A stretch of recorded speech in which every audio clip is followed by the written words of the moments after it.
Okay, so welcome everybody. Welcome to this casual Q&A session. I hope people are getting more prepared for the exam. It's just around the corner. This is just meant to be a casual session. This is not formal like Dr. Peterson's will be tomorrow. So all that I ask is that you just put your hand up, and whoever goes first, I'll start answering their questions. And if there's no questions, I'm just going to kind of like work on my website while you guys are here.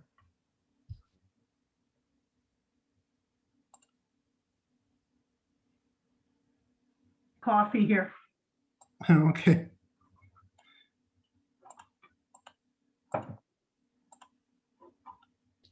How do I ask the questions? I can't. Oh, sorry. Are you asking questions in the chat? I apologize. Like I know my name is not even up there. It's my son's name because I'm using his laptop. Mine died today. Oh, no worries. Hopefully that won't happen for the exam. Well, I'm going to work to write it because I'm not even taking no chances. The Wi-Fi here is not always the best. So we live around. So I live 45 minutes away from work. So I'm just going to drive in there. There's very little chances of the internet dying at my place of work. So okay, that's very smart. That has happened.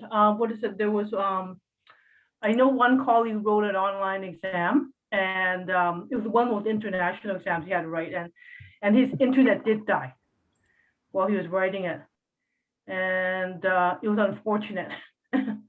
my luck, it would die. Yeah. Yeah, so if your internet does die, I believe that they want you to do another room scan. You have to do the room scan again, which is kind of a waste of time. Yeah, it is.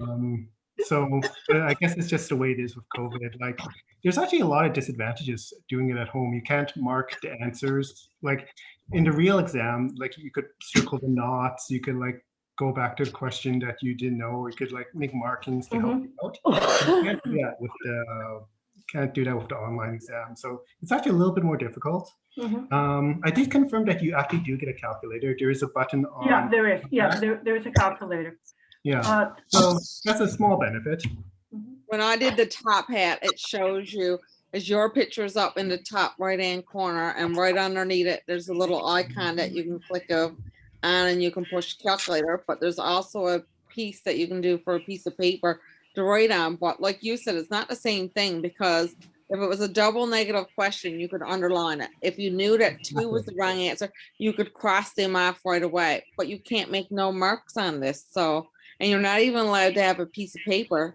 So say if you were working at somebody's BMI or something and you wanted to write it on paper, you're not even allowed to have that. Yeah, so there are some disadvantages. Yeah. Because the whiteboard is actually quite small.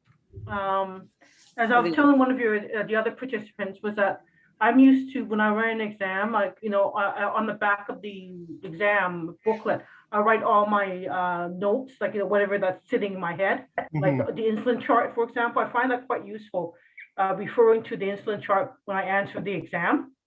And, but, like it's just that it's hard to type on that whiteboard. It doesn't work like a Word document. And it sort of drags. Yeah, like you can have the thing where you draw on it, but you can turn it into a type. And so yeah, you can. Yeah, you can type on it. You can type on it, but it drags. I know, like usually, like when I write the exam, I'll like write down all the pregnancy numbers because I can never get them right in my head. But that's a little bit harder to do with this. Yeah, that was really the only question I had around marking up things virtually, because I love to mark the poop out of my exam to make sure that I have all the things that are definitely wrong, and then I'm down to 2 things, and then I can ferret it out more. So that'll be the biggest challenge, I think. Yeah, no numbers on the thing. It's just one big row. So that's like, usually on multiple choice, you can see that on a paper scantron, okay, I'm missing this answer and this answer. With this one, you kind of have to go back and take a look. So you cannot make any notes. There's no paper, there's no pencil that you can use. There's a whiteboard that you can use, a small notepad, but you are not allowed to bring in anything of your own to use. And you're not even allowed to use a typewriter to write on that. You have to draw it with your finger on it. No, there is a type function. You can change it. Oh, is to it? Okay, I there didn't is a see type that. function. Yeah. So you can still, like put down write down a couple notes. But it's not the same as writing it down. Like, yeah. I was fortunate enough I do have really bad anxiety, but writing exams. So I did put in that my doctor wrote me a note actually, because he'd done the same thing when I wrote my RN exam. So I'm getting an extra 2 hours to write my exam. So then that's 5 Wow. hours. Oh, 5 okay. hours I get to write it. So then Where I do I was sign up? I was like, 5 hours. Do I get to go use the washroom? Do I get to eat anything? Like, but Adult diaper. yeah, no doubt. Okay. So does anybody have any questions related to any of my concepts or anything they wanted explained or anything like that? I'm still having a problem with the new 2020 guidelines. That's my About, question as well. oh, sorry. I better make a note. A physical note. Like, I have questions all around the new 2020 guidelines, like when to add a GLP-1 and when to add an SGLT2. Like, I don't know when, like, between the classes, how do you determine which one to add? Okay, so can I just repeat that? I'll just write it down for everyone to be able to see. So with the 2020 update, in terms of like cardiovascular and renal benefit, it says that you can add a GLP-1 or an SGLT2, and then there's 3 options for each. So you're cutting in and out, Jenny. How do you determine which one you're adding for cardiovascular benefit? Okay. So I'm actually, so yeah, I get that question a lot. So this is something that Latoya had asked. And so it kind of depends on what kind of renal benefit, what kind of cardiac benefit you're talking about. There's atrial fibrillation, there's myocardial infarction, stuff like that. So if you look at the guidelines, if you're looking, so you can kind of divide it into MACE, like major adverse cardiovascular events. You can divide it to heart failure. Heart failure. Or Yeah. chronic. Oh, wow, there's like too much stuff handling on at the same time. Sorry, give me one sec. There's people I need to admit. There's questions popping up in the chat. Sure, Lindsay and Nikunj, and Barb, I'll get to you right away. I can see your questions in the chat. But just to finish Jenny's question, so if you're looking for, let me just show you some stuff. So like it seems that with MACE, it's a GLP-1, and then with heart failure, kidney disease, it's SGLT2. But Correct. then to determine which of them you're deciding on, that's where I'm stuck. Okay, so that is complicated because the new 2020 guidelines do add a lot more information. So you can kind of think of it in general as for secondary prevention. So if the person has already had a heart attack, then it's Jardiance, it's Invokana, it's semaglutide, it's GLP-1s. But Forxiga didn't show MACE benefit, unlike Invokana and Jardiance.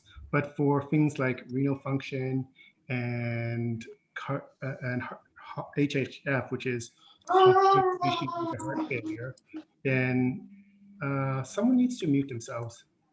There's some background noise.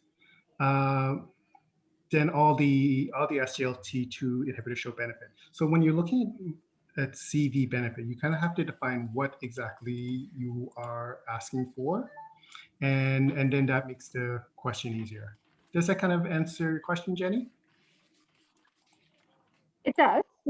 And then I have a question around the renal side of things. So Invokana is okay at a dose of 100 milligrams if EGFR is above 30. But in the 2018 renal chart, it doesn't show that. So yes, all the SGLT inhibitors unfortunately have slightly different cutoffs for their renal function. To be honest, I don't have it memorized. I would just look at the monograph in real life. And it's always kind of changing. So, and I know that figure that you're talking about is really hard to memorize. But what I'm saying is the 2018 monograph for the renal doesn't have the info. Sorry, it's really hard to hear you. I don't think they're going to be that nitpicky. I know you can use the lower doses for the DAPA and IMPA down to 30, like 30 to 45, Yeah. and then full doses above 45. Yeah, I don't think that they'll be that nitpicky either. Okay. So my next question is from Lindsay. She's asking, "Hi Esmond, can you review the treatment process for DKA?" What did you get? Okay. So again, I don't think the guy, if someone's kid is needs to. Someone has their, iPhone 902, please. Kids for me. there we go. Thank you. There we go. Okay. So I don't think you need to know the treatment process for DKA for the exam. That's a very specialized area just for emergency departments and things like that. I think you should know like what are the symptoms of DKA, that, you know, what's the difference between DKA and HSS. And you should also know, like for children, in that population, you need to administer fluids first because you want to avoid cerebral edema. But in terms of like, you know, you have to use X amount of 0.1 liters of saline and blah, blah, blah. I don't think that'll show up on the exam. I don't think anyone would get that right, except for like emergency physicians. Yeah, does that answer your question, Lindsay?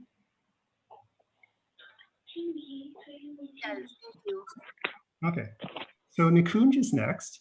What physical activities would be appropriate for patients who have retinopathy? So I think most activities would be reasonable. I think it depends on how severe the retinopathy is. That one you would just kind of, I don't know off the top of my head, you would just have to look at the guidelines. And yeah, does anyone know if it says something specific in the retinopathy chapter?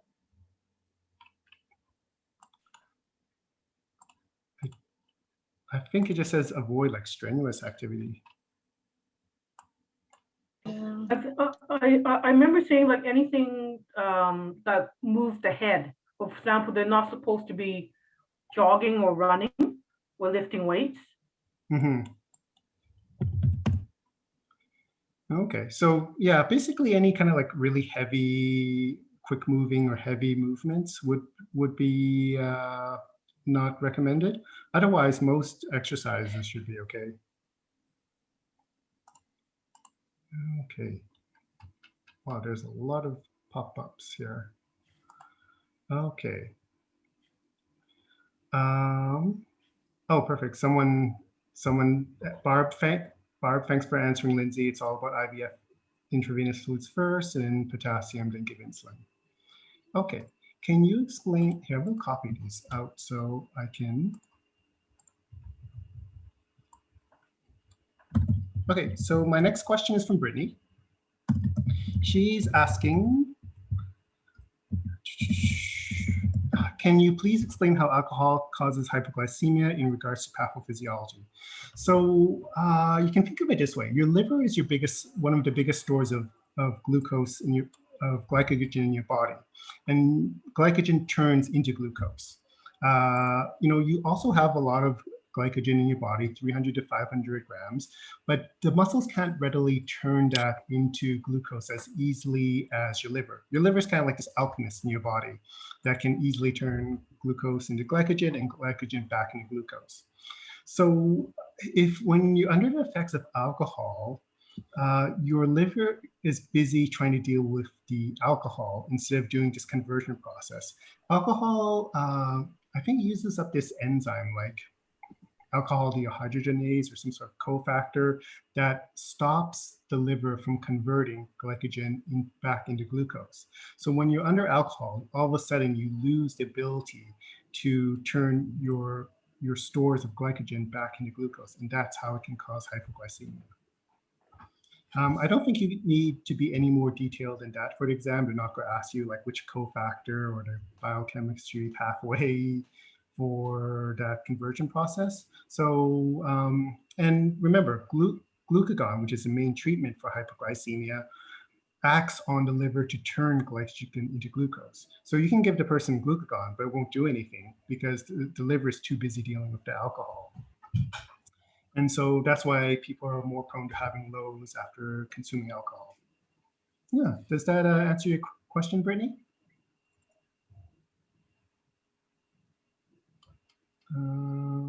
Just to add to that as well, the last time I wrote the exam, I remember a question that said how many drinks per day or per week for men and women. Mm-hmm. And then one of the questions was which was the lowest calorie, because I was studying the carb content of alcohol, but it asked which was the lowest calories, and I didn't even look at that. Oh, I would have, well, it wouldn't be Calories for mixed drinks, or how do you mean? Well, it was like between beer, wine, spirits, which. Oh, So I was studying the carb contents. I didn't even think to look at calories. I'd assume it'd be spirits, like vodka, like beer would have the most because it has the most carbs, then wine, then spirits. I would assume. yeah, unless it's a mixed drink. Yeah. True, yeah. If you have like a rum and coke, then That question should be thrown out. yeah, there's But a lot. it was like to know the number of drinks per day and per week for men and women. That was for sure a question. Yeah, that's a biggie. Okay. On the patient handout, alcohol and diabetes, on the back, it has a chart that has the number of carbs for beer, spirits, liqueurs, mixes, and it also has the calories listed there. So, Oh, really? Okay. Yeah, yeah. It's super helpful. Let's take a look at that one. Yeah. So this is the one you're referring to, right? The very Oh. last page. Oh, this one right here. yes, yeah, Oh, and I think okay. we tend to focus on the carbohydrates when we are talking to patients, but the calories are listed there too. Yeah. Okay, so right here, so spirits, hard liquor, if you're just taking a straight shot of vodka, which I'll probably do after the exam, then that one's 0 carbs.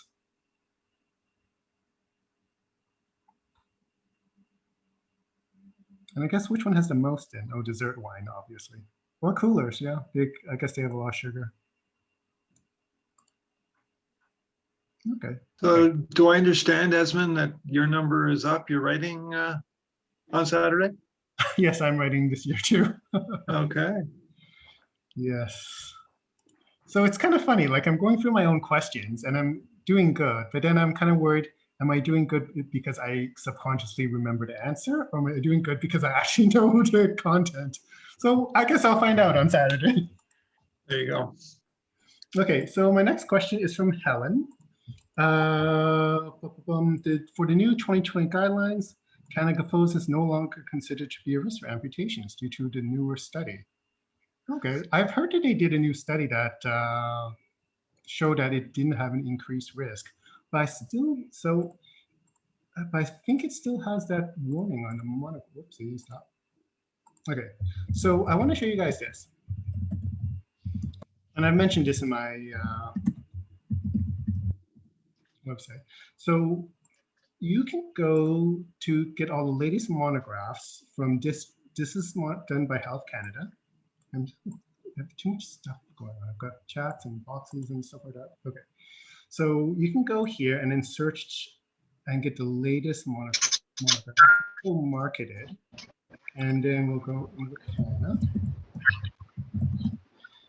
And you look up the monograph, and this gives you the latest monograph. So this is useful in real life. And you can look at your cautions And let's see here. So did I? No, they still have the contraindication here. Serious warnings and precautions. So because it's still in this monograph, I would still consider it a risk for amputations. I know they did some studies which showed that it was not higher than placebo, but for legal reasons, because it's here in a black box warning, I would still consider it a risk. Yeah, hope that answers your question, Helen. Yeah. Okay, thank you. Because I was looking at the 2020 updates, and I don't think I think I had like a chart, and then it kind of had like information about the different classes of medications, and beside the SGLT2s, I don't think it actually mentioned like that kind of falls in, beware of like lower limb amputations. So I was just curious. Yeah, it's not listed on the new update. Let's see. There are no significance. Okay, so they do acknowledge that in Canvas, there were no significant rates of amputation or fracture.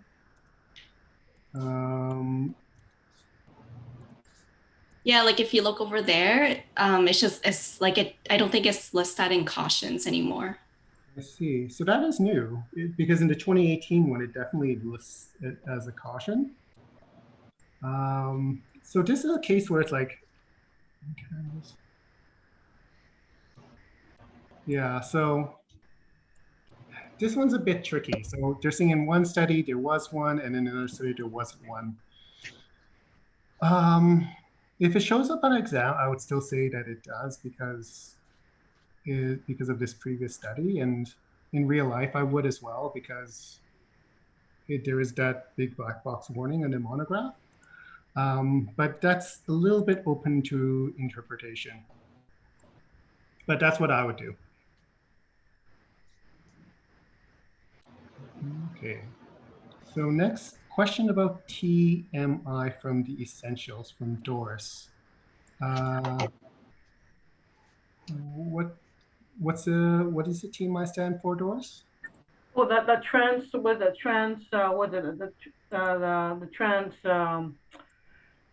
TMI, like that's the one that talks about contemplation, pre-contemplation, and oh, okay. Yeah. So it's the Prochaska stages of change. I listed a link for that somewhere, but it's basically pre-contemplation is before people are ready to make a change. Contemplation is when they're thinking about the change, but they're still kind of ambivalent about it. Preparation is about a month before. Yeah. It's just a question that was on the Essentials that was about it. Like I wrote in the chat box, the guy's running and he's been doing it already. And then one of the questions asks, what as an educator you want to ask him? And it asked him to list the pros and cons. So I couldn't understand why we should ask him about asking about the pros and cons instead of like I would ask him list things that he could do to prevent him from going back to his bad behavior. Okay, so I think it's just asking because there's that decisional balance that they talked about in. So basically, like for pre-contemplation, the cons outweigh the pros. For contemplation, the pros are about cons equal. For action, the actions are greater. So I think you're just encouraging him to, okay, here's the pros and cons, and try to emphasize the pros and try to help him deal with the cons. It's just that I mean, he's already doing it, so I just couldn't understand why we will use the decision balance because he's already doing. I can understand why I would get the person to write his pros and cons, in like the pre-contemplation, contemplation, and preparing. But that didn't quite. I didn't quite get it why we want to do it when he's in the action, part of the cycle. I think it's just to encourage him to this is why you started. Like it's kind of like why do you want to quit smoking? Because I want to see my grandchildren. So you still want to see your grandchildren. That's why you're doing this. I know it's sucky quitting smoking, You've got, you know, maybe you're having a lot of anxiety. If you're having a lot of anxiety, why don't we practice some deep breathing? Oh, I'm having a lot of problems with sleeping. Okay, then maybe you can talk to the doctor about getting you some sleeping medication. So I think it's just kind of problem solving and reinforcing why he wanted to make these changes in the first place. Yeah, but wouldn't it be better to ask him about stimulus control, like avoiding, things that will make him go back to his bad behavior? Yeah, that'd be good. Like maybe that's I think that's part problem solving. Let's say he's oh, my knees hurt when I jog. Okay, let's see if we can get you some Tylenol. Let's see if we can get you some diclofenac gel or something like that. This is trying to solve his problems. I think what's getting at. Yeah, because the answer was the pros and asking about the pros and cons versus asking him to look for to avoid behaviors that would get him back to his old habits. Yeah, I like that's one of those essential questions, which is like short answer, right? Mm-hmm. Yeah, so it's all multiple choice on exam, so you won't have to deal with that on the real thing. Okay, so my next question is from Eman. Would you start for Ziga at EGFR's 32? A doctor insisted. Upon several communications, he did a follow-up and it dropped down to 26 and he increased it to 10. So it kind of depends. So, you know, I'll follow what the monograph said. This could be something maybe if Dr. Peterson has time for, we can discuss it further, Eman. Generally, I'll just follow the monograph. Like maybe the doctor's doing, does this patient also have heart failure? Is that why this doctor's so keen? Eman, are you still there? Okay, so maybe he's starting it for the renal benefits or some sort of heart failure benefits. We do expect the GFR to go down a bit when you first start an SGLT2 inhibitor. That's normal. That's to be expected. But then in general, hello? Okay. But then in general, It's probably dead. Oh, there is someone. He's there. Yeah. Someone is talking. Are you talking to me? Whoever is talking? Could you mute yourself if you're not? Okay, so where was I? Yeah, so there is expected to be a drop in the GFR when you start an SGLT inhibitor, but over time the GFR should improve, and generally people get renal benefits from SGLT2 inhibitors. So I hope that answers your question, man. Okay, so Kyrillos asks, what is the bedtime blood sugar target? Basically, I would say 4 to 7, unless their dinner is right before bed.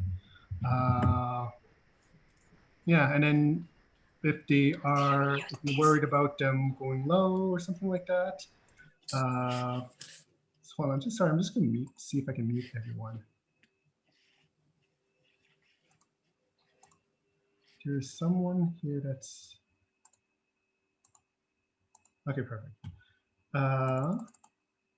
So yeah, I would say 4 to 7 would be a reasonable bedtime blood glucose target. If they are having lows overnight, then you would have to either adjust their medications. I wouldn't try to make it so that, okay, we're going to make your sugar like 15 so that you don't go low at night. You would just adjust their medication so that you're trying to get a flat line overnight.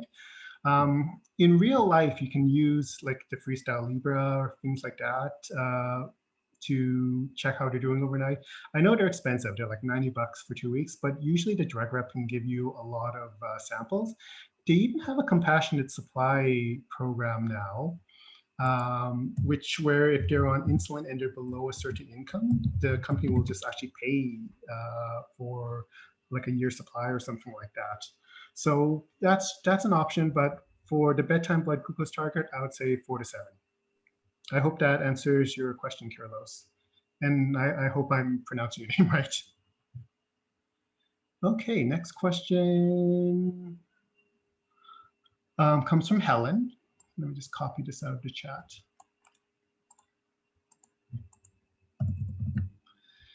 I believe in essentials, they list A1C, pre-dialysis, etc., etc. Yeah, I don't think I would memorize that. To be honest, there's like too much stuff to memorize for the exam already. So I don't think those pre-dialysis or dialysis things from the essentials will show up on exam. And I wouldn't memorize them, Helen. I think there's much more important things to memorize.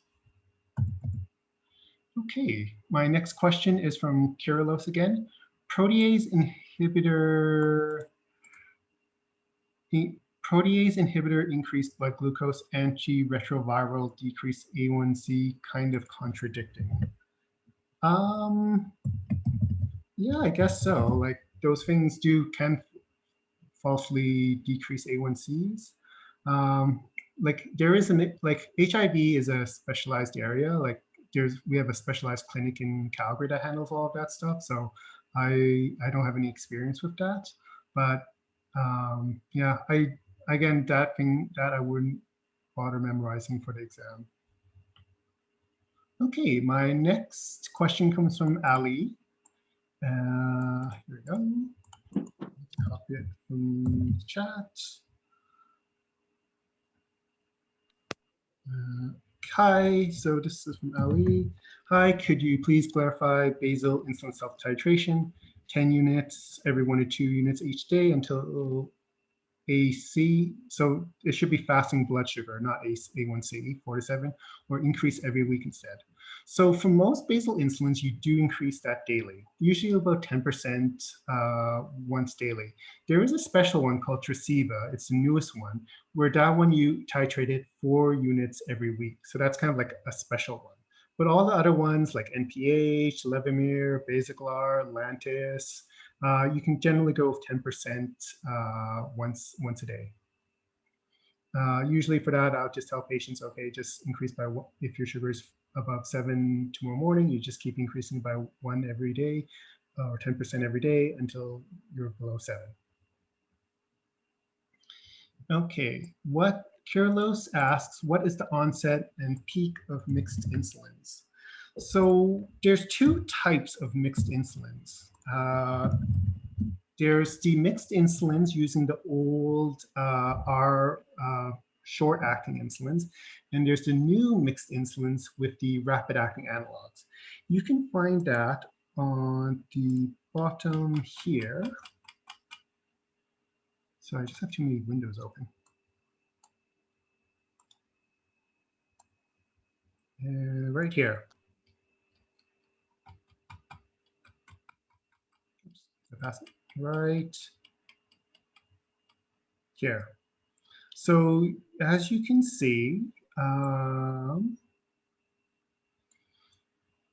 there are, oh, it doesn't show here. So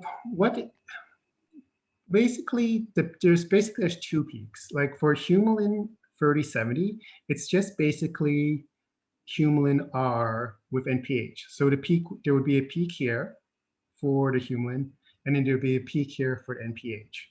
And then for the newer ones, the analogs, there would be a peak, like let's say for Humalog mix, it's basically NPH and Humalog. So there'd be a peak here for the Humalog and a peak here for the NPH. It's just the same as, it'd just be combining those 2, basically.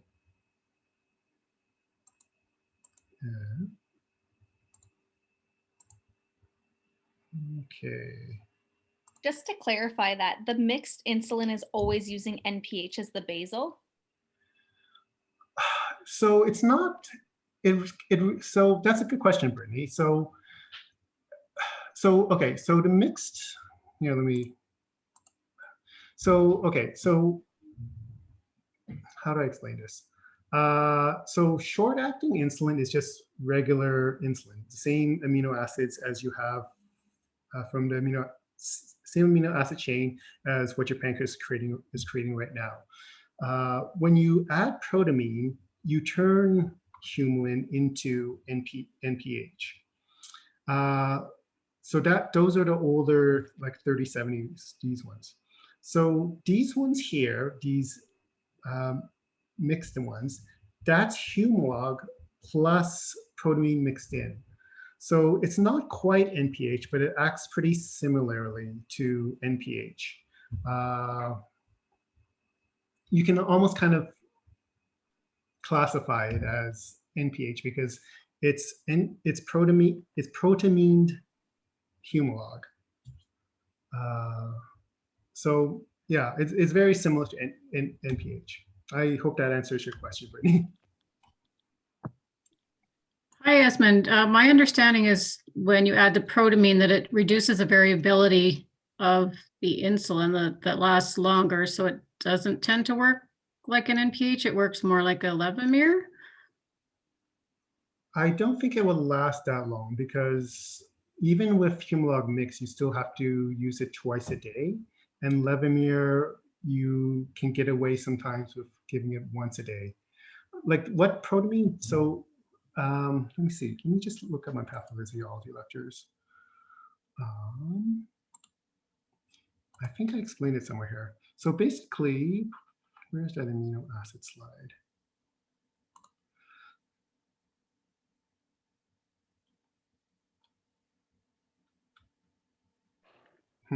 Okay.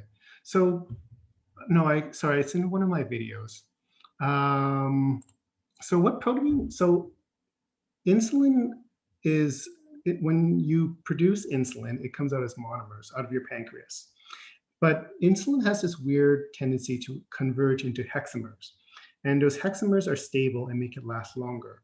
Protamine just stabilizes those hexamers so that it lasts longer. By playing around with how fast the hexamer breaks apart, that makes it either longer acting or shorter acting.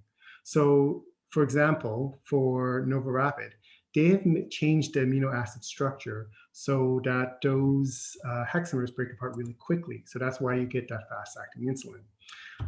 For Levemir, they've changed it so that those hexamers stick together really solidly, and that's why you get a long acting insulin. Protamine is just a way for those hexamers to stick together. It doesn't change, like it doesn't change one insulin to another. It's just kind of like a stabilizing agent. Does that make sense? Okay. So Sally has a question on which of the following gastrointestinal conditions is associated with diabetic autonomic neuropathy? I would say C, gastroparesis. Is that, Sally, do you know? Oh, can you explain why the answer is C? Okay.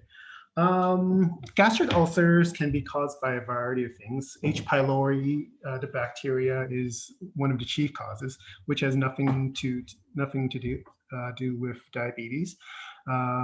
Stress and those kind of things can also cause gastric ulcers, which doesn't have to do with diabetes. Diverticulosis is when little pockets form and those pockets fill with food and get infected. That also has nothing to do with diabetes. Those pockets just form in some people and other people don't get it. I'm not sure why that happens, but some people get it and some people don't. Gastroparesis is when everything's really slow, and that can be caused by autonomic neuropathy because diabetes damages the nerves, and then the GI system doesn't react as it should because the nerves are damaged. It's kind of like with foot neuropathy, this sensation isn't there. And then irritable bowel syndrome, I'm actually not sure if anyone knows what that is caused by. If Dr. Peterson has time tomorrow, maybe that's a question you can ask her. But that's why I would say that an answer is C. I hope that answers your question, Sally. Okay. Oh, perfect. Thanks, Karina, for answering Ali's question. Oh, thanks to Katie as well. Okay, so Doris has a question on converting the insulin dose for U500. Here, let me just paste it. I wouldn't worry about U500 at all for the exam. I've never used it once in my entire life. And I think even Dr. Peterson in her entire practice only has like one patient on it. So so the reason why they made U500 long ago was because they didn't have like Levemir and Lantus and stuff like that. And so if you concentrate, like U500 is just Humulin R, so it's a short-acting insulin. And back then they had like just NPH and stuff like that. But if you concentrate it enough, it kind of sort of acts like an NPH, maybe slightly longer acting of NPH. But really, I've never seen it. I don't know. I've never used it once, and I keep passing the exam without knowing it. So I wouldn't worry about U500 foot exam. For some reason, they rebranded it into Intusity, which I have no idea why, because I don't know why they would spend that much money marketing it if no one uses it. But yeah, I wouldn't worry too much about it. Okay. Oh, geez, 25 messages. Okay, which of the following? So I've got a question from Carlos. Which of the following? And I hope I'm pronouncing your name right. Which of the following is most likely to be interfering with accuracy? I would say D, I guess. Well, low hematocrit could hide it. Well, technically all of those could. Carlos, do you have an answer for this by any chance? Like all of these would affect the A1C result because, okay, so you kind of have to think of A1C, like that table in what, chapter 7 or something like that. Kind of an easier way to remember it is think of it as like, the way I explain it to patients is like it's donuts floating around in your bloodstream, and the more sugar you have, the more coating of that donut you get. So if you have things like low iron, low hematocrit, then your body wants to hang on to those donuts for longer, and they get coated with more sugar, and that's a falsely elevated A1C. Stuff like sickle cell anemia destroys those little donuts, so they don't last as long, so they have less coating, so that is a falsely lowered A1C. I'm sure chemotherapeutic agents are damaging to red blood cells, so I'm sure they affect it somehow. And I believe ASA can affect the red blood cells too because of platelet interactions. But yeah, all of those could affect the A1C result. I don't know which one. I don't know which one would be most likely. I would just say all of them do affect it for sure. Okay, from clinical, I guess someone's using a work computer or something like that.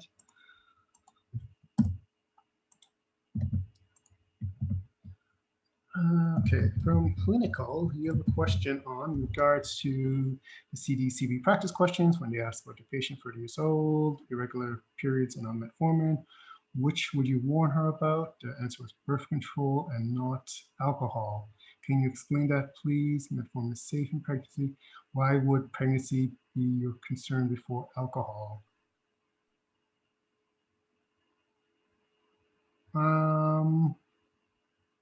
I'm guessing they just don't want her to have like fetal alcohol syndrome. I didn't get that. I didn't get those questions actually. I should probably ask. Well, maybe it's too late now, but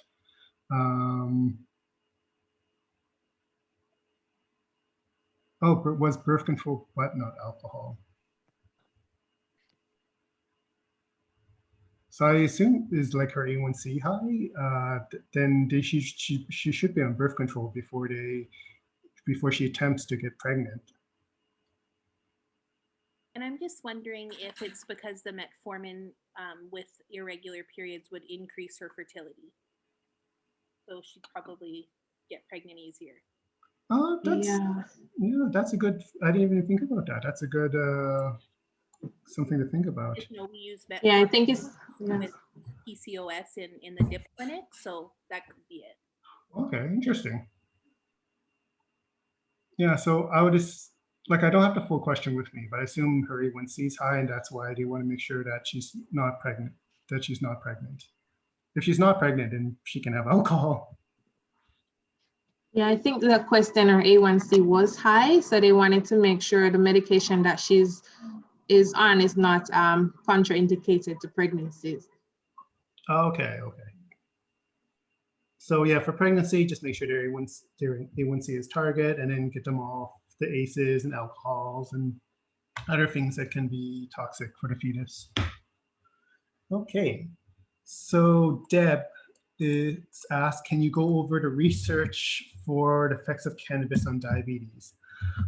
There's not a, I'm not very familiar with that research. There has been research that shows that cannabis increases your appetite, increases carbs, and that it may increase insulin resistance. If Dr. Peterson has time tomorrow, maybe ask her that, but I haven't looked into the research on cannabis on diabetes. And then Dr. Salim said the new credence show did no increased risk. I'm assuming that's to the foot thing. And then Jade is asking to clarify. That's right. No, that's the credence study showed that there was no increased risk of amputation. So I think that's the reason why there was that no change in the guideline. So yeah, like it's tough to say. Like for me, like one of my goals in life is not to be sued, not to have to use my malpractice insurance throughout my career. So because there's that monograph warning in there, I wouldn't use it in people with amputations. That's just my personal take. Some endocrinologists are comfortable with it.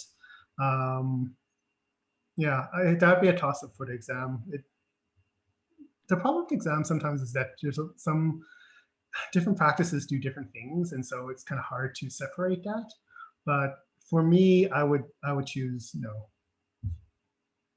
I think that's a safe answer there, Esmond. Yeah, there's no change in the monograph, and until that changes, I think we still have to go by what you say. Thanks, Dr. Yes, thanks, Dr. Slim. Yeah, I'd just go with the safe answer. Okay, so Jade asks, to clarify in patients with initial A1C above 1.5 in target, okay, this is a long question. It seems that we need to add metformin, if not a target, but it also says start increase metformin algorithm. In real life, you would probably be adding metformin initially, but is there a preferred approach if they ask this type of question on the exam? Like, what would you do? So, yeah, I just do just as that's right here. So, yeah, start increase metformin. Yeah, for the exam, I would just say start increase metformin. So is that above 1.5? Yeah, so yeah, start increase metformin. Yeah, just go with a low dose and increase. Yeah, I think that's exactly how I would do the question. And if it's above 1.5, then start metformin immediately and consider a second agent. Okay. Oh, Eman here says, yes, it's not a heart failure patient. Thanks. Okay, yeah. Again, if Dr. Peterson has time, maybe she could chime in on that as well. Is there a document highlighting the most salient features? I believe, isn't there's a user, George is asking, is there a document? There's a user's guide to that 2020 document. I think I have a link to it so if you go to the bottom of my chapter study guide, there should be a link to it. You can also just Google 2020 user's guide to the pharmacological update, and you should be able to see it as well. And that kind of highlights what's new and things like that. Great, thanks. I was panicking. Oh, no worries. Oh, wow, 41 new messages. I hope I can get through all this. Okay, Kelly asked, do they generally include both brand names? Yes, they do. It used to be they only included brand names. No, generic names. I think they only did generic names and enough people complained. So yes, in the past, all the past exams, in the first exam I wrote, they only had generic, but ever since they've had brand and generic in every exam.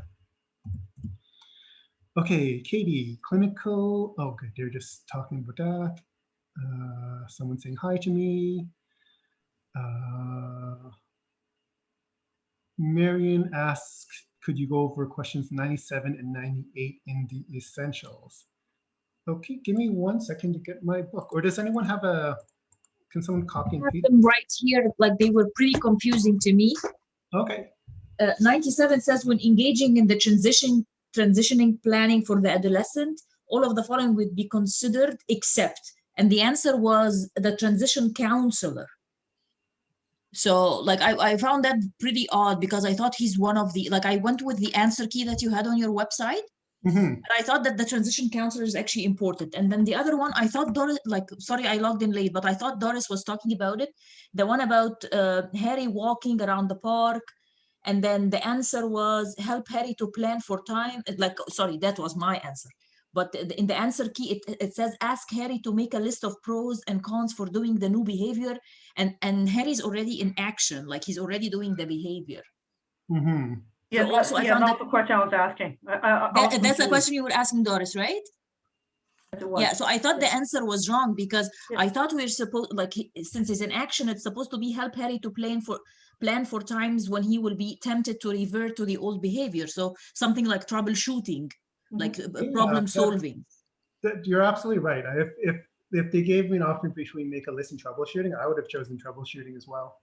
Yeah, and then the 97 also, like I thought that this is pretty clear, like the transition counsel is definitely an important part. Like I was confused what's not important. Maybe I chose B, that's like my own thing, but like I don't know if anybody else has like another answer. Yeah, because I picked B as well. I mean, I couldn't understand why we can't have a transition counselor. I think they should. That's what I like. Even it's written there in the stages of change, like a transition counselor would be helpful. So the only thing that I didn't really find that that's clear was that the adult care is focused primarily on complication, which like I don't know, it doesn't matter anyways. Like I don't know, but I don't know. Like I find that this is the most challenging part of the exam, like the parts that have to do with the psychosocial stuff. Yeah, usually it is. It's because it's very subjective. Yes, exactly. It's very confusing to me. Yeah, so I don't know why the transition coordinator, I feel that would probably be the most important role.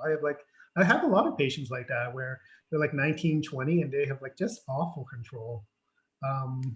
Like this one lady needed to get, like she's like 21 and she already has a kidney transplant. So yeah, I think a transition person would be really important. Yeah, so I'm not sure if anybody else had the same issues with these two questions. Probably. Yeah, I would have not chosen transition coordinator too. So for what that's worth, Marion, I would have not chosen that either. Oh, okay. Yeah, so there's nothing, I don't think there's anything wrong with that answer at all. Well, I hope it's not on the exam. Yeah, I find the psychosocial questions are hard. Yeah, they're subjective. Yeah. Yeah, very subjective. Okay, so next question is George, would the Libre system be adequate to look at somnology versus dawn effect overnight, early morning? And yeah, that would definitely tell. You could also try just testing at night, though that's way more inconvenient. With dawn, you just kind of see a slow rise overnight. With somnology, you usually see a dip and then a rise. So yeah, a Libre system would totally be adequate to look at that. Okay, isn't Toujeo a slower titration as well? I don't really use Toujeo a lot because it's not covered in Alberta for Blue Cross. I believe it's roughly the same. Does anyone have? I'll just look more. So here, Toujeo is used exactly like Lantus. There is no change, and in Ontario we've been using it. And whilst I've got the floor for a second, Esmond, with your permission, I think that I was involved in the INSIGHT study many years ago, and we increased the Lantus by 1 unit every night based on the fasting blood sugar in the morning. So it's very difficult to explain that to patients, but that's how we do it until we reach the target of under 5.5. that was our target in the study. And I think it's appropriate possibly to keep on doing the same way. But I think Toujeo Lantus exactly prescribed, and the dose is increased in the same way. Thanks for your time. Oh, no, thank you. Thank you for contributing, Dr. Slim. Yeah, so Esmond, I looked it up online as well, and because that was a surprise to me, and it did say like don't titrate it more than every 3 or 4 days.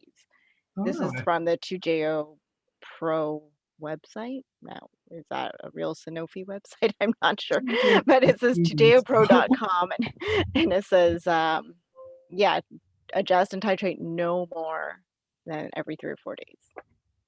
Oh, interesting. Yeah, new information to me too. Yeah, that is interesting. I would, here we go. Nope, that's type 2. Okay, I don't see anything about that here, so I would probably just titrate it as usual. I thought it was a slower titration for Tresiba, for the really long acting ones. Yeah, for Tresiba, that's the one that's once a week. Okay. But I don't see it here for, I don't see anything here in the monograph for Toujeo. So I've only used Toujeo like once or twice, and I've just done the 10%. Okay, anyway, so I'll go to the next question. Yes, thanks, Leslie, for answering that. Hello. Have you received an email? Permia, yes, you should have received a lot of emails from the CB board about your exam. So if you haven't, I would give them a call tomorrow right away. Oh, thank you for everyone for answering. Okay, so Jade asked, if they ask us what type of insulin can be used in insulin pump, would the answer be rapid analogs only or R and rapid analogs? In essentials, it says R can be used, but it's just really not really recommended anymore. Yeah, I would go totally with just with rapid acting insulin. I don't think anyone uses R in an insulin pump anymore. Yeah, so I would I would use rapid.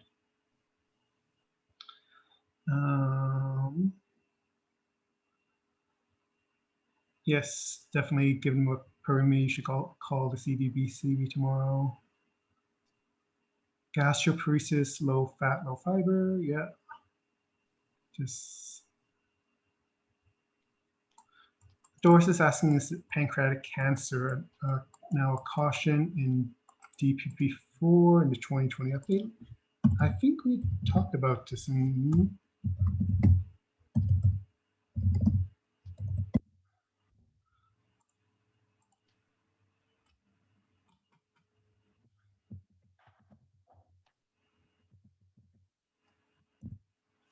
I think we, Doris, this is your question. Yeah, it is. Yeah, you were looking at that.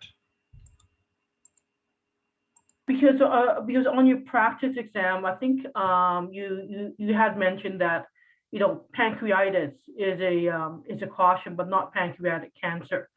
So because that is correct in the 2018 guidelines, but I took a look, but this now it's mentioned in the 2020 update. That means it's now a caution as if you have pancreatic cancer too. Okay. Do you remember what? If you can remember what question it is, send that to me later, and I'll update the. Yeah. Okay. I'll send you an email. I can't remember. I think it's in the exam form. I think. Is it? I wrote down a number. Sure. Thank you. Okay. Yeah. Thank you. I must have missed that. I do my best to update everything. Yeah, that's okay. You got tons of questions. Okay. Okay, what's the next question? Okay, so from Carmen, I've got a question on ACEs. Let me just copy paste that. When you would start an ACE or ARB if the patient is 55-year-old and has additional CV. Yes, so the best way to look at that actually, Carmen, is the guidelines has this little tool.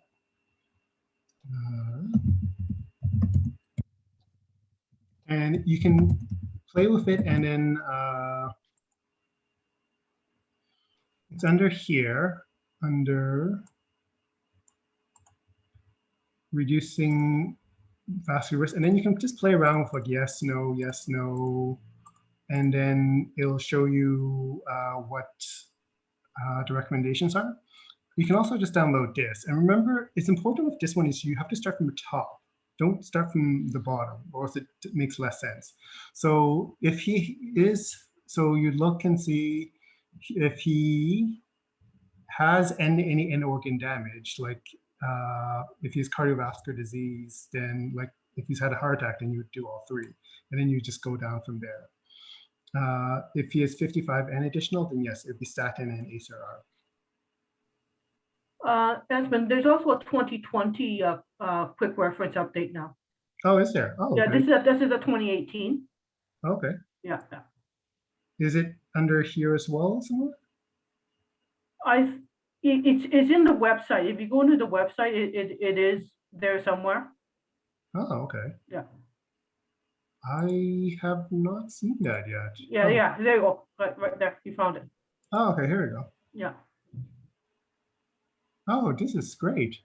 Quick reference guide. Okay, yeah. This is something I'll put on my website too. So here's a nice, see, I learned from you guys as well. I'm gonna favorite this. And yeah, still the same answer, 855 CV risk factors, statin and ACE. But then this one talks about, well, actually this is pretty much the same, I believe. Okay, but yeah, has some nice, the SADMANs, the SMART, ABCD, SSS. Okay. Okay, so I see that it's, holy God, it's 6 o'clock already. There's 53 more messages on my chat. I'll go till 6:15, but I'm getting tired, so, but I'll try to answer it as much as possible. Yeah, that's a good question. I want those practice questions too. I didn't get them. Thanks, Joy, for answering Carmen's questions. Do we need to know the Leslie asked, do we need to do the 2020 update for exam? That'd be yes, definitely. Anything up to February 1st, 2021. February 1st, 2021 is when they create and finalize the questions. So anything after, and they don't update it if new information comes in. So everything up to February 1st, 2021.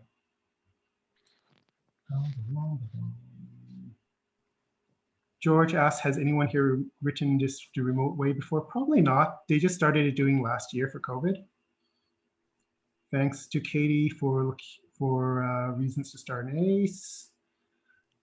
Emmanuel asked, do you need to memorize all the brand names, generics name? No, that'll be provided by both.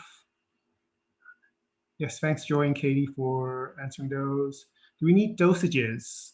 Leslie asked, do we need to know the dosages and max dosages and stuff like that? I don't think so. You don't need to, I don't think you need to know the dosages. It is a good idea to just have kind of an idea of, just for real life, just to have an idea of what the dosages are. Like if someone's taking like 500 glyburide, that should sound off because that's a dose for metformin, not glyburide. You don't need to know the titration schedules and dosages and stuff like that. I wouldn't know them for the exam. Oh, and that's it. That's all the questions actually. Oh, it's just people talking amongst themselves. Perfect. Okay. I have a quick question. Sure, yeah, go ahead, George. Is there a way, and it circles back to the start, just with the actual functioning in the testing platform, is there a way to flag questions? Let's say you think you're going to spend too much time on it, so you want to circle back if you have time left. Is there a way to flag a question and to move on? I don't think so. So this is my account right here. Oh, it's up. So when I've tried it, there wasn't a way. I couldn't find a way. If someone does know a way, then let me know. But what I did was skip it. And if you skip it and you look at the side right there, it will not be shaded.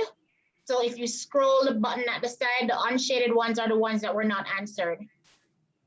Okay, that'll work. Esmond, did you manage to, I think one of us asked a question about TZD and insulin. I'm not too sure if you answered that one. TZDs and insulin. Yeah. Sorry, let me see here. What was the question in the chat? Oh, it was in the beginning. Somebody asked a question about levemir, and then the second question about combining TZD and insulin. Let's say the person was on a TZD, and all of a sudden he needs to go on insulin. The concern was, would he get diabetic ketoacidosis with that? So no, like TZDs like Actos and Avandia and those kind of things, what they do is they sensitize the tissues to insulin. But when you combine it with insulin, it makes the insulin weight gain side effect worse, and it can cause fluid retention leading to heart failure. So there is no worry that has no effect on DKA or anything like that. Okay, so so there's no concern about, let's say if he's on TZD, like he's on Actos, and it's not, he's not reaching target. So it is safe to add a basal insulin to his regimen then. Okay, so I kind of want to talk. So I got another question that's kind of similar. Yeah, because I think, I wasn't sure that question was answered. It was, I think somebody wrote it. I think one of the earlier questions, I think. Okay. Wouldn't you stop the TZD? You just passed it. You just passed that question. Yeah, I just saw it somewhere. I think that's the question. Yeah, from Kim. Oh, from Kim. Okay. So here, let me talk a little bit about this. So what I was going to say to Kim was, you have to. She's kind of using the wrong language for this. So there's a difference between indicated, not indicated, and contraindicated. It's kind of like a green light, yellow light, and red light. So if something is contraindicated, that's a red light. You cannot use those in combination together. Actually, let me just try to find this. Let me look for the Actos monograph, actually. That'll explain it. So if you look, it's also mentioned in the essentials. Like it says something like in Canada, it's not approved for it to be used with insulin. Correct. Yes. So Actos is not contraindicated with insulin. That's a red light. Actos is not indicated for use with insulin, which is kind of like a yellow light. So for a green light, yes, I can cross the intersection. For a yellow light, yes, I can still cross the intersection if I'm being careful, but I have to be careful and know what I'm doing. But for a red light, I cannot cross the intersection. That's kind of how you should look at it. Contraindicated, not indicated, indicated. So like people do use Actos and insulin all the time, but it can lead to excessive weight gain and excessive fluid retention. And in the old days, like I had an old endocrinologist talk to me about it. There was no other option. You would use Actos with insulin at some time. So nowadays, though, you would probably take them off Actos if you went with insulin. But you still can do it. It's not contraindicated. I don't know why this is not showing up. Why isn't this showing up?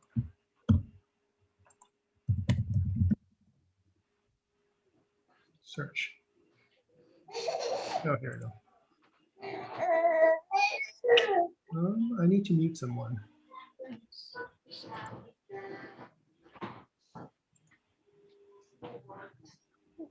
How do I do this? I hate this. So if you look at this, okay, so here's a contraindication. So the red light is stuff like heart failure and stuff like that. But if you look here at indications, where is it?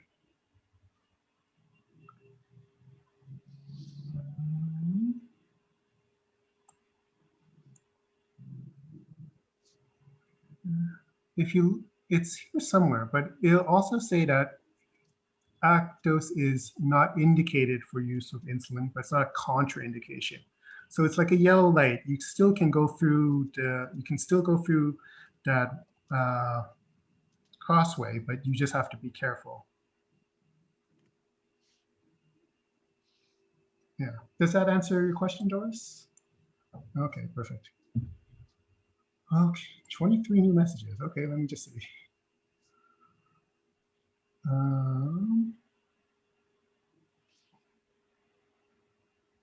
There's someone who, Karina asks, does someone who is on 61 and smokes need to be on ASA? No, like the only, ASA is only for secondary prevention, like if they've had a heart attack or myocardial infarction or something like that. Smoking is a risk factor, but it's not the same as a heart attack or something like that.